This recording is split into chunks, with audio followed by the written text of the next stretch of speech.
In a small town in America, where life was usually quiet and predictable, something happened that shook everyone to their core. This wasn't just any ordinary day. It was the day a courtroom turned into a scene no one could have imagined. The whole town had been talking about the trial for weeks. A police officer, known for his tough reputation and years of service, was being accused of doing something unthinkable, shooting an unarmed teenager.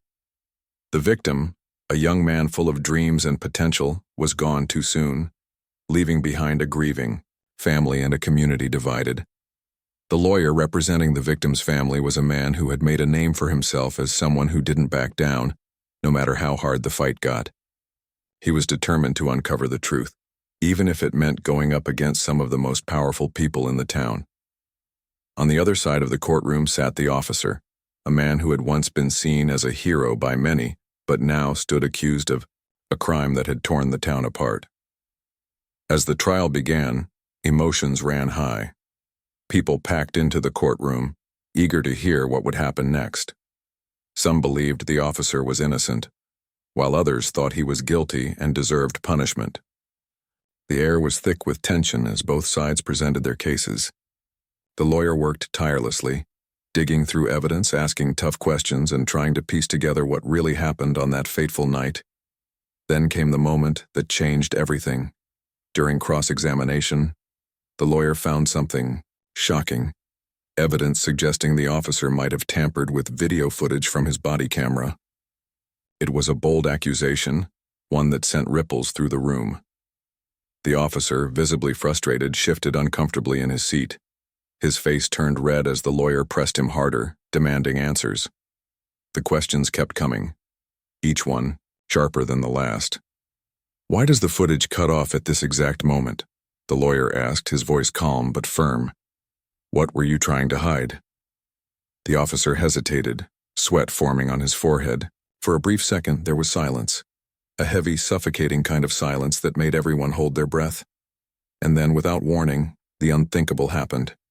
In a sudden burst of anger, the officer reached for his gun. Before anyone could react, he pulled it out and pointed it straight at the lawyer. "You think you can ruin my life?" he yelled, his voice trembling with rage. Gasps filled the room as panic erupted. People jumped from their seats, some screaming, others frozen in shock. Even the judge slammed her gavel repeatedly, shouting for order, but her voice was drowned out by the chaos. The lawyer stood still, staring down the barrel of the gun. Time seemed to slow down as his mind raced. Thoughts of his loved ones flashed. Before his eyes, his wife, his child, the life they shared together. Would this be the end? Was this how it all stopped? But somehow, amidst the fear, he managed to stay composed. His hands trembled slightly, but he didn't move, didn't flinch. He knew showing weakness in that moment would only make things worse. Bailiffs rushed forward, shouting commands as they tried to disarm the officer. It took several tense seconds, but finally, they succeeded in grabbing the weapon and restraining the man. The room was in complete disarray. Some people cried openly, while others whispered prayers under their breath. Reporters scrambled to capture every detail, knowing this was a story that would dominate headlines for days to come. Outside the courthouse, news spread quickly. Within hours, crowds gathered, holding signs and chanting slogans. "No justice, no peace" echoed through the streets as protesters demanded accountability. Social media lit up with reactions, videos, and debates. The incident became a national topic of conversation, sparking outrage and calls for reform. People across the country watched the footage, horrified yet unable to look away. For the lawyer, the ordeal was far from over. As the initial shock wore off, reality set in. He realized the danger he was in, not just from the officer but from those who supported him. Threats poured in, targeting not only the lawyer but also his family. Security measures had to be stepped up immediately. Guards were posted outside his home, and he started traveling with protection everywhere he went. Despite the risks, the lawyer refused to step back. If anything, the incident only strengthened his resolve. He thought about why.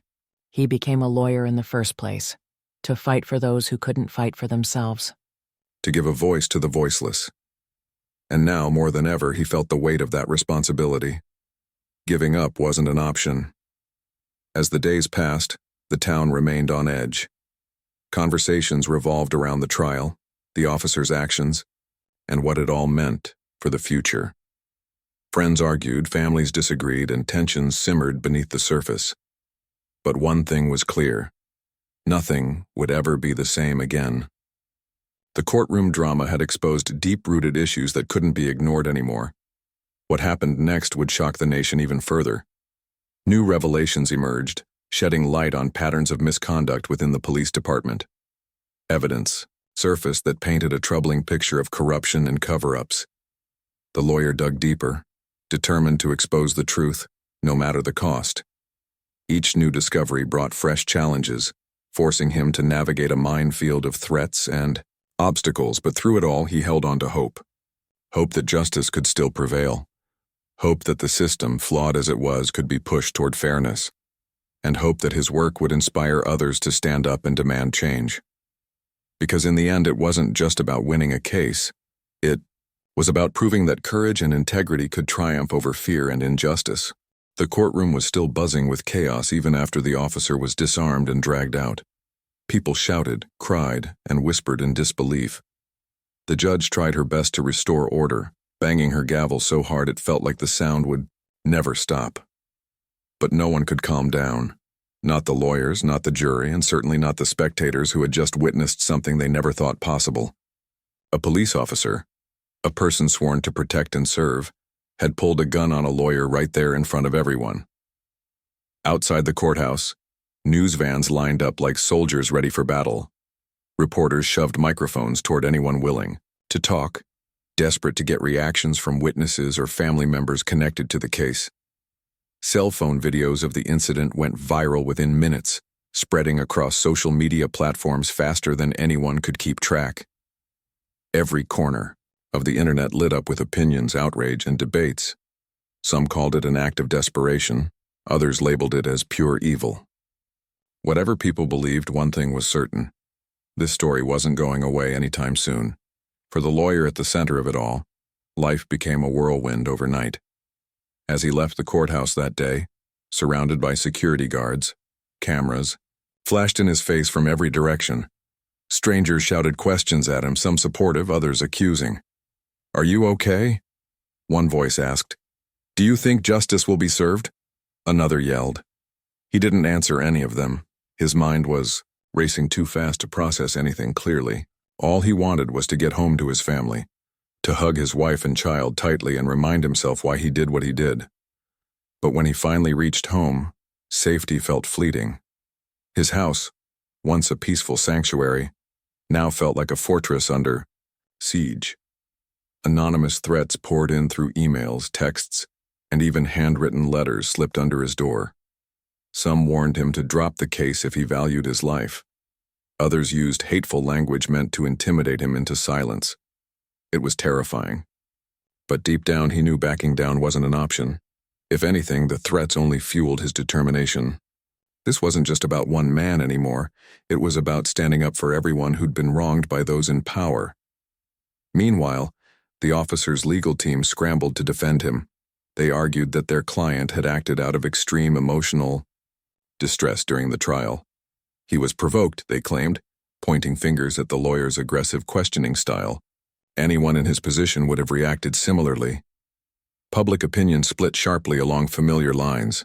Supporters of law enforcement rallied behind the officer, calling him a victim of unfair scrutiny. Critics saw his actions as proof of unchecked authority and systemic issues within policing.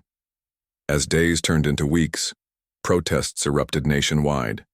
Cities large and small saw marches organized by activists demanding accountability not just for the officer, but for the entire system that allowed such behavior to go unchecked.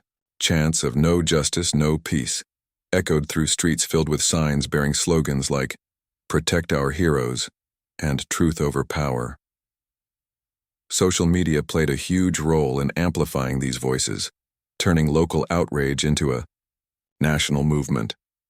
Videos of speeches, rallies, and vigils flooded feeds, keeping the conversation alive 24/7. Back in the town where it all began, tensions simmered beneath the surface. Neighbors who had once greeted each other warmly now avoided eye contact. Conversations over coffee or at grocery stores often ended in arguments. Families sat around dinner tables debating whether the officer deserved sympathy or condemnation. Even kids picked up on the tension, asking questions their parents struggled to answer. Was the officer really bad? Why did he pull a gun? Could something like this happen here again? Amidst the chaos, the lawyer found himself reflecting on how quickly things had spiraled out of control.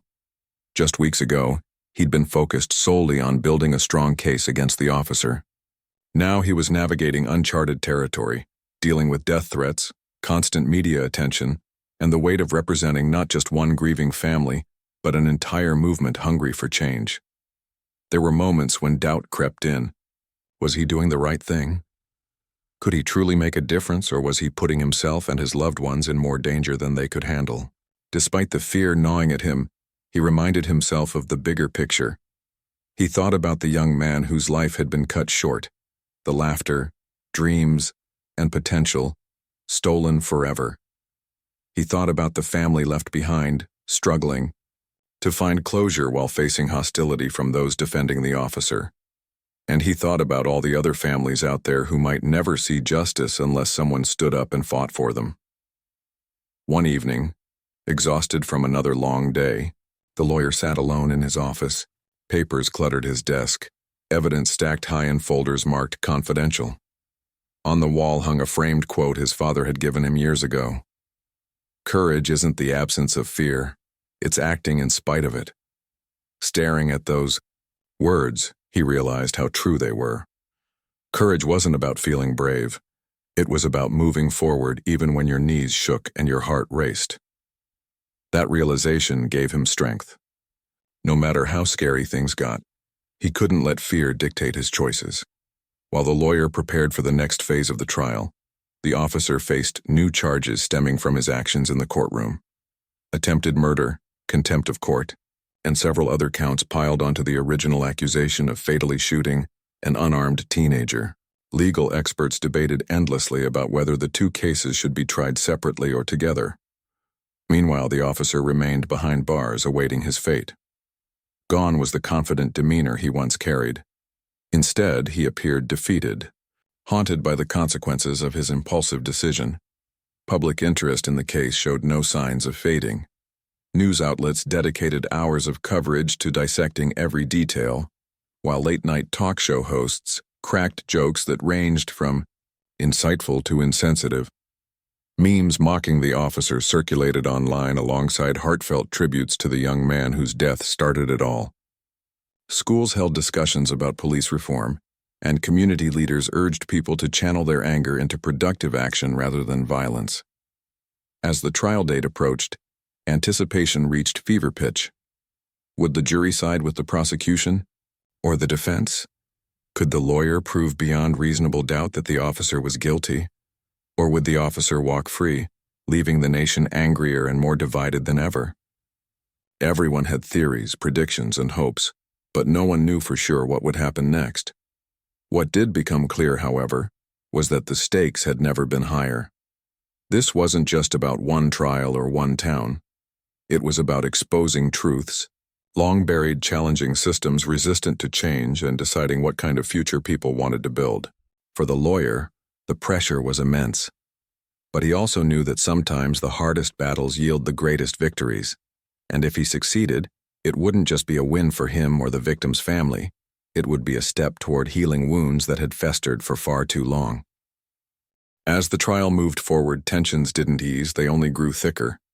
The courtroom became a battleground, not just of legal arguments, but of emotions, principles, and deeply held beliefs. Every day brought new twists, new revelations, and new challenges that kept everyone on edge. For the lawyer leading the case against the officer, each morning felt like stepping into a storm he couldn't predict. But one thing was clear: this wasn't just about proving guilt anymore. It was about uncovering the truth, no matter how ugly it might be. The lawyer had spent countless nights poring over documents, piecing together evidence, and strategizing with his team.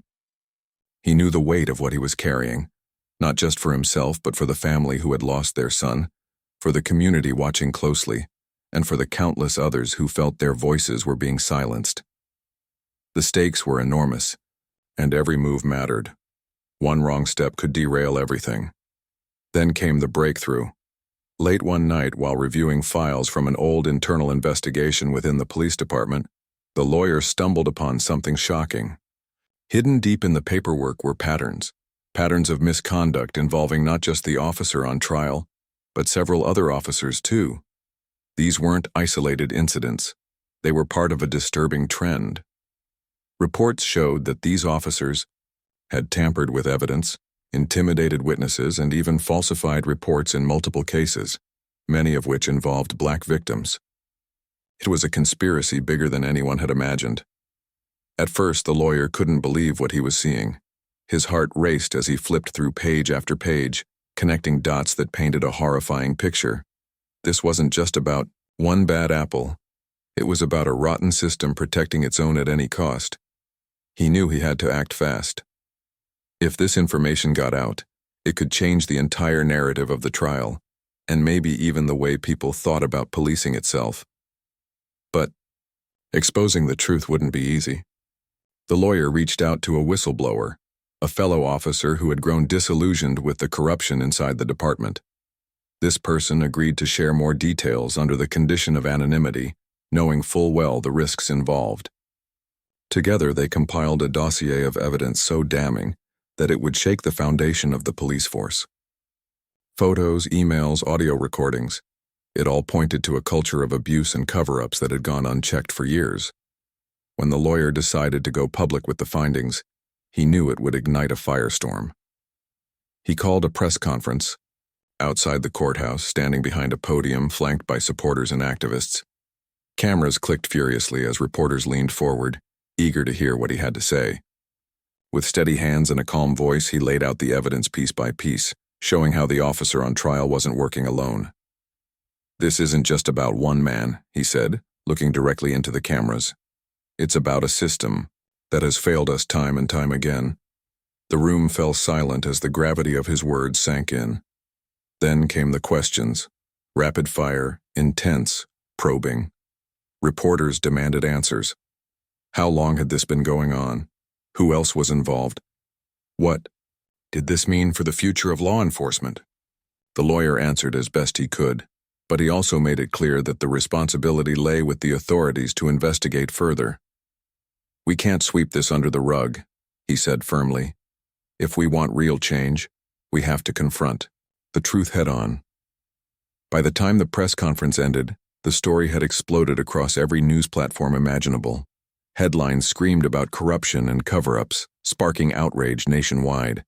People took to the streets once again, holding vigils and protests demanding accountability. Social media buzzed with hashtags calling for justice, transparency, and reform. The whistleblower's courage inspired others to come forward, sharing their own stories of mistreatment or abuse at the hands of those meant to protect them. Slowly but surely, cracks began to form in the walls of secrecy that had shielded the system for so long. But not everyone was happy about the revelations. Backlash hit hard and fast. Critics accused the lawyer of exaggerating the evidence or twisting facts to fit a narrative. Some even suggested he was using the case to push a personal agenda. Death threats escalated, targeting not only him, but also his family and colleagues. His wife, usually strong and supportive, broke down in tears one night asking if they were doing the right thing. "I don't know how much more of this I can take," she admitted, her voice trembling. He hugged her tightly, feeling the weight of her fear, and his own. It was moments like these that made him question whether the fight was worth it. Could one person really make a difference against such powerful forces? Was it fair to put his loved ones through so much pain? But then he remembered the faces of the victims' parents, the cries of families torn apart by similar tragedies, and the hope in the eyes of young activists fighting for a better world. Giving up wasn't an option. If anything, the backlash only strengthened his resolve. "We're doing this because it's right," he told his wife softly, "because someone has to." Meanwhile, the officer's legal team scrambled to respond to the new allegations. They dismissed the evidence as circumstantial, accusing the lawyer of orchestrating a smear campaign to sway public opinion. Behind closed doors, however, cracks began to show. Several officers implicated in the scandal quietly resigned, while others distanced themselves from the accused. The once united front supporting the officer started crumbling under the pressure. As investigations expanded beyond the courtroom, federal agencies stepped in to examine the broader issues within the police department. Internal Affairs conducted audits, interviews, and reviews, unearthing even more troubling behavior. Officers who had looked the other way when colleagues crossed ethical lines suddenly found themselves under scrutiny. The ripple effects spread far and wide, forcing communities to confront uncomfortable truths about the institutions they trusted. Back in the town where it all began, reactions varied wildly. Some residents rallied behind the lawyer, calling him a hero for exposing corruption. Others doubled down in their support of the officer, believing he was being unfairly targeted. Arguments erupted at school board meetings, church gatherings, and community events. Parents struggled to explain the situation to their children, unsure of what message to send. Should they teach them to trust authority figures, or should they warn them to stay vigilant? For the victim's family, the revelations brought a mix of relief and renewed grief. On one hand, they felt vindicated, knowing their son's death hadn't been in vain. It had uncovered systemic injustices that needed addressing. On the other hand, the sheer scale of the corruption left them overwhelmed and heartbroken. "How many others are out there?" the victim's mother asked during an interview, tears streaming down her face. "How many families are still waiting for answers?" As the trial approached its final stages, anticipation reached a fever pitch. Would the jury see past the chaos and focus on the facts? Could the lawyer convince them that the officer's actions were part of a larger pattern of misconduct? Or would the defense succeed in casting doubt on the evidence? Everyone had theories, predictions, and hopes, but no one knew for sure what the verdict would be. What was certain, though, was that the trial had already changed lives. It had forced people to confront uncomfortable realities about power, privilege, and accountability. It had sparked conversations that needed to happen even if they were painful. And it had reminded everyone that justice isn't just about punishing wrongdoing. It's about creating a world where wrongdoing doesn't happen in the first place. For the lawyer, the journey ahead was still uncertain. Each day brought new challenges, new fears, and new reasons to keep pushing forward. But amid the chaos, he clung to one simple truth. Progress is never easy, but it's always worth fighting for. The courtroom was packed to the brim on the day closing arguments began. Every seat was taken, some by reporters scribbling notes, others by activists holding their breath, and still others by ordinary people who had come to witness history unfold. The air felt heavy with anticipation, like everyone knew this moment would define not just the trial but perhaps the future of the town itself. For weeks, the case had dominated headlines, protests, and dinner table conversations. Now, it all came down to these final words. The lawyer stood up slowly, adjusting his tie as he took a deep breath. He glanced at the jury, then at the victim's family sitting in the front row. Their eyes were red from sleepless nights and endless tears, yet they remained steadfast, clinging to hope. He thought about how far they'd come. The long hours, spent gathering evidence, the threats that shadowed him daily, the weight of carrying not just one family's grief but an entire community's demand for justice. This was more than a job. It was a calling. He began softly, his voice steady but filled with emotion. "Ladies and gentlemen of the jury," he said, pausing to look each member in the eye. "Today isn't just about deciding whether someone is guilty or innocent. Today is about deciding what kind of world we want to live in." He walked slowly toward the jury box, his hands clasped together. "We've heard a lot of facts over the past few weeks. We've seen videos, read reports, listened to testimonies. But let me ask you something. When you go home tonight, will you remember those documents? Or will you remember the young man whose life was cut short?" His voice cracked slightly as he spoke the next sentence. "A young man who dreamed of a future stolen because someone decided he didn't deserve one." The room was silent except for the faint hum of the air conditioner. Everyone leaned forward, hanging onto every word. The lawyer continued, painting a vivid picture of the victim's life. He talked about how the young man loved music, played basketball with his friends after school, and dreamed of becoming an artist. He wasn't perfect, the lawyer admitted. But does anyone here believe he deserved to die? Does anyone here think his life was worth less than anyone else's? Then he shifted gears, turning his focus back to the officer. This isn't just about one bad decision, he said firmly. It's about accountability. It's about asking ourselves if we're okay with a system where mistakes, or worse, deliberate actions, go unpunished. Because if we are, then we need to be honest about that. If we aren't, then we have a responsibility to do something about it.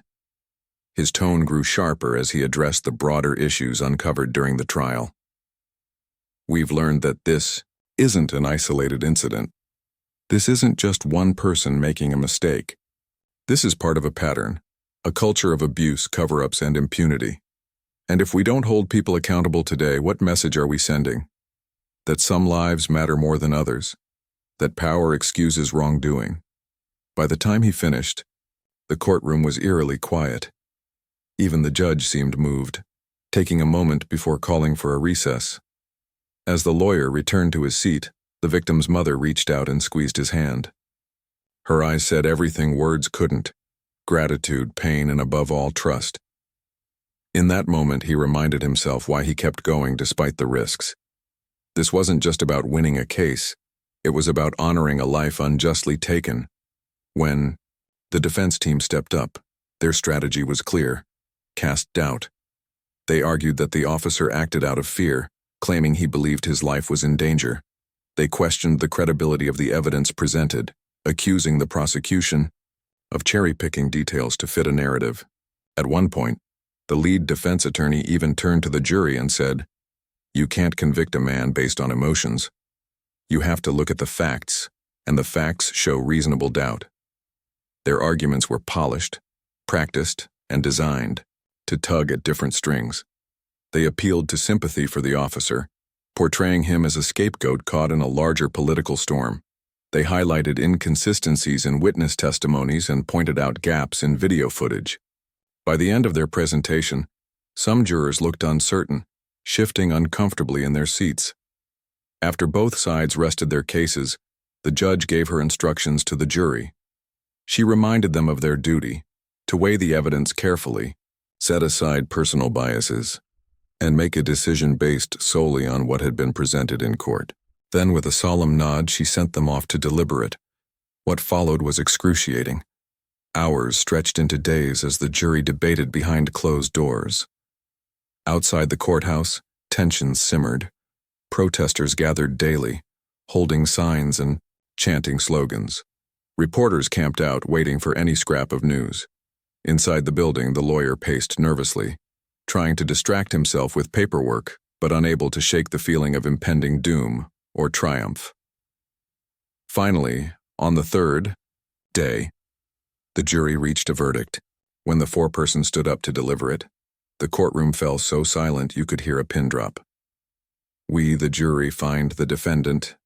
She paused, glancing down at the paper in her hands. "Guilty on all counts." For a split second, there was no reaction. It was as if everyone needed a moment to process what they'd just heard. Then, chaos erupted.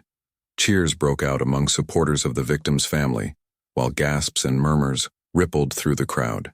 The officer sat motionless, his face pale and expressionless as deputies escorted him out of the room. The victim's mother collapsed into sobs, clutching her husband tightly. The lawyer exhaled deeply, his shoulders slumping with relief.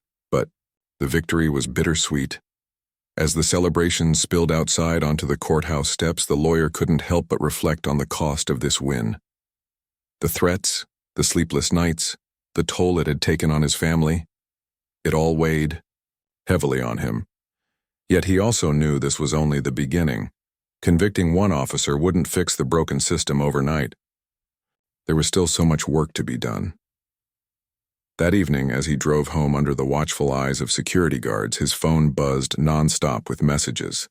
Friends, colleagues, strangers, they all wanted to congratulate him. But instead of joining the festivities, he chose to spend the night quietly with his wife and child. Sitting on the couch watching his daughter laugh at a cartoon, he felt a rare sense of peace. Progress might be slow, messy, and painful, but moments like this reminded him why it mattered. The next morning, the headlines screamed victory. Social media lit up with praise for the lawyer and renewed calls for reform. Activists vowed to keep pushing for change, using this case as a rallying cry. Meanwhile, investigations into the police department intensified, leading to firings, indictments, and policy changes in other cities inspired by the outcome. Yet, amidst the celebration, the lawyer remained grounded. He knew the fight wasn't over, not by a long shot. Justice had been served in this instance, but the bigger battle required patience, persistence, and courage. As he prepared for the next chapter, whether it involved more trials, advocacy work, or mentoring young lawyers, he carried with him the lessons learned from this journey. Courage wasn't the absence of fear, it was acting in spite of it. And sometimes standing up for what's right meant standing alone, even if only for a little while. The verdict was a turning point, but it wasn't the end of the story. If anything, it opened the floodgates to even more questions, debates, and challenges. The guilty verdict sent shockwaves through the nation, sparking celebrations in some corners and outrage in others.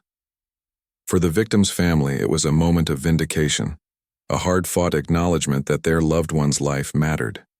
But for the lawyer who had fought tirelessly to get justice, the win came with its own set of complications. Outside the courthouse, people poured into the streets carrying signs and chanting slogans. Some held candles in memory of the young man whose death had sparked this movement. Others raised fists in solidarity, vowing to keep pushing for change. Social media buzzed with hashtags like #Justice Served and Systemic Change Now, as people shared videos, photos, and heartfelt messages about what the verdict meant to them. It felt like a rare moment of hope in a world often weighed down by despair, but not everyone celebrated. Supporters of the officer argued that the jury had been swayed by public opinion rather than facts. Online forums lit up with heated discussions, accusing the lawyer of playing politics or manipulating evidence. Conspiracy theories spread quickly, fueled by those unwilling to accept the outcome. Death threats against the lawyer intensified, forcing him to increase security measures around his home and office. Even walking outside became a calculated risk, with guards flanking him wherever he went. Despite the backlash, the lawyer refused to retreat into silence. He knew the fight wasn't over, not even close. Convicting one officer was a significant step, but it didn't erase years of systemic issues. So, while the rest of the country debated the trial's outcome, he rolled up his sleeves and got back to work. There were still unanswered questions, still patterns of misconduct to expose, still families seeking closure for similar tragedies. One of the biggest surprises came when the whistleblower from the police department decided to go public. The anonymous officer who had first provided crucial evidence now stepped forward, revealing their identity in a national interview. Their face appeared on television screens across the country, calm but resolute as they explained why they'd risked everything to speak out. "I joined this profession to help people," they said, their voice steady despite the weight of their words. "But I couldn't stay silent anymore. What I saw happening within my own department, it wasn't right." The whistleblower's courage inspired others to come forward. More officers began sharing stories of corruption, intimidation, and cover-ups. Internal investigations expanded beyond the original case, uncovering wrongdoing in cities far beyond the small town where it all started. Reports revealed that several high-ranking officials had turned a blind eye to misconduct, protecting their own reputations at the expense of justice. Each revelation added fuel to the fire, pushing lawmakers to take action. In response to mounting pressure, government officials announced sweeping reforms aimed at increasing accountability within law enforcement. New policies required mandatory body cameras, stricter oversight of internal affairs divisions, and independent review boards to investigate allegations of misconduct. Some departments implemented training programs focused on de-escalation techniques and cultural sensitivity. While critics dismissed these efforts as too little, too late, activists saw them as a starting point, a foundation upon which real change could be built. For the lawyer, the whirlwind of attention brought both opportunities and challenges. Invitations poured in from universities, conferences, and community organizations asking him to speak about his experience. At first he hesitated, unsure if he wanted to relive the trauma of the trial over and over again. But then he realized something. Sharing his story might inspire others to stand up, speak out, and fight for justice in their own communities. So he accepted a few invitations, traveling across the country to share lessons learned from the case. His speeches weren't polished or rehearsed. Instead, they were raw and deeply personal. He talked about the fear he'd faced, the sleepless nights, the threats, the moments when he wondered if he was doing the right thing. He spoke candidly about the toll it had taken on his family, describing how his wife had cried herself to sleep some nights and how his child had started asking why people hated their dad. Yet he also emphasized the importance of perseverance. If you believe in something strongly enough, he told audiences, you'll find the strength to keep going, even when it feels impossible. Back home, life slowly returned to a semblance of normalcy, but it was a fragile kind of peace. The lawyer installed extra locks on his doors, switched to unmarked cars for travel, and hired private security to monitor his house. His wife enrolled in self-defense classes, determined to feel safer in her own skin. Their daughter, once carefree and giggly, now clung to her parents a little tighter, sensing the tension in the air without fully understanding it.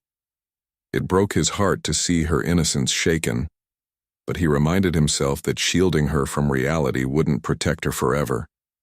Instead, he tried to teach her resilience, explaining that standing up for what's right sometimes comes with risks, but it's always worth it. As the months passed, the lawyer found solace in mentoring young attorneys eager to follow in his footsteps. He hosted workshops, reviewed case files, and offered guidance to those navigating the complexities of civil rights law. Many of these aspiring lawyers came from marginalized communities, driven by first-hand experiences of injustice. Seeing their determination reignited his passion for the work, reminding him that the fight for equality was bigger than any one person or case. Meanwhile, the fallout from the trial continued to ripple outward. Several officers implicated in the scandal resigned or were fired, while others faced criminal charges. Lawsuits piled up against the police department, draining resources and forcing leadership changes. In some cases, victims' families finally received apologies or settlements after years of being ignored. These victories, though small, offered glimpses of progress in a system long resistant to change. Yet, resistance remained fierce. Critics argued that reforms went too far, claiming they undermined officers' ability to do their jobs effectively. Others accused reform advocates of vilifying an entire profession based on the actions of a few bad apples. Debates raged on talk shows, op-ed pages, and social media platforms, reflecting the deep divisions that still existed within society. For every person celebrating the strides made toward accountability, there was another dismissing them as unnecessary or unfair. Through it all, the lawyer stayed grounded, focusing on what truly mattered: the human cost of inaction. He remembered the faces of grieving families, the voices of whistleblowers, and the courage of activists demanding better. Every time doubt crept in, he reminded himself of the young man whose death had ignited this movement. That young man hadn't asked for fame or recognition, he'd simply wanted to live. And honoring his memory meant continuing the fight no matter how daunting it seemed. By the time the year drew to a close, the trial had become a landmark moment in history. Documentaries explored its impact, textbooks included it in chapters about civil rights, and artists created murals commemorating the victim's life. The lawyer, once just another face in the crowd, had become a symbol of resilience and determination. Yet he never let the attention go to his head. To him, this wasn't about glory or recognition. It was about creating a world where no parent had to bury their child because of prejudice or abuse of power. Late one evening, as he sat alone in his office surrounded by stacks of papers and folders, He reflected on how much had changed since the trial began. The journey had been grueling, filled with moments of doubt, fear, and exhaustion. But it had also been transformative, not just for him, but for countless others inspired to demand better. He glanced at the framed quote on his wall. Courage isn't the absence of fear, it's acting in spite of it. Those words had carried him through the darkest days, reminding him that progress wasn't easy, but it was always worth fighting for. As he turned off the lights and locked the door, behind him he felt a renewed sense of purpose. The road ahead would still be bumpy, fraught with obstacles and setbacks. But he knew one thing for certain. As long as there were people willing to stand up for justice, there was hope for a brighter future. And that thought, that simple, powerful belief, was enough to keep him moving forward one step at a time. The trial may have ended, but its impact stretched far beyond the courtroom walls. It left an indelible mark on everyone involved: the victim's family, the lawyer, the whistleblower, and even those who watched from afar. Lives were changed. Forever. Not just by the verdict itself, but by the conversations it sparked and the movements it inspired. For the lawyer, this wasn't just about closing a chapter. It was about carrying forward the lessons learned and ensuring that the sacrifices made along the way weren't forgotten. In the months following the trial, the lawyer found himself in unfamiliar territory. He had always been a private person, someone who preferred to stay out of the spotlight.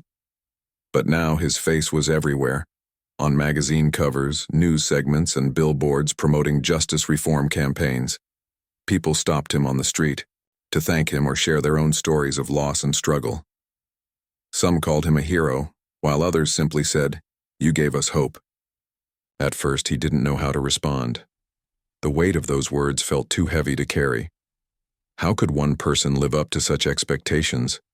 But over time, he realized something important. It wasn't about him. This movement wasn't built on the shoulders of one individual.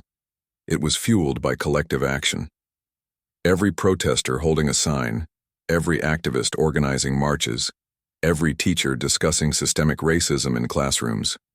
They were all part of the same fight.